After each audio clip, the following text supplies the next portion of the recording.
Ancient leathery creatures being driven out of Jacksonville, according to a new University of North Florida study.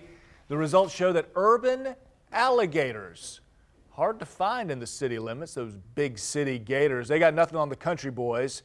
Our Leah Shields tells us how many alligators researchers were able to find right here on the First Coast.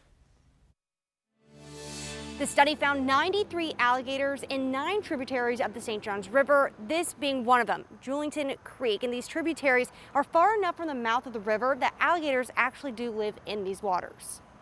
UNF Assistant Professor of Biology Adam Rosenblatt and his grad student Eli Beal traveled through 9 St. Johns tributaries by boat looking for gators.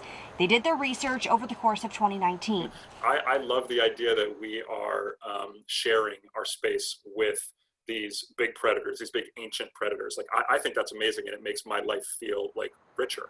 Rosenblatt says he wasn't surprised to find that there were almost no adult alligators in the St. Johns tributaries.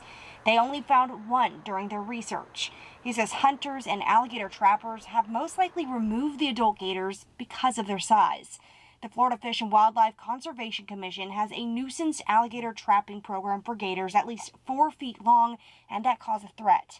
Development is also a threat to the gators. What this suggests to us is that alligators don't really like being in a human-dominated landscape, and that the more development that occurs in Jacksonville, as well as other cities around the southeast, it could push alligators further away from habitats they like to be in. An alligator researcher with the FWC tells me there are effects when we start altering these natural environments.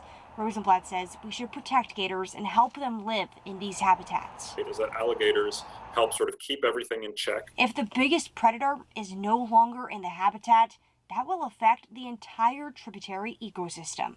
How do we stop the disappearing urban alligators?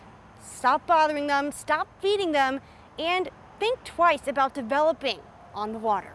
In Jacksonville, Leah Shields, First Coast News on your side.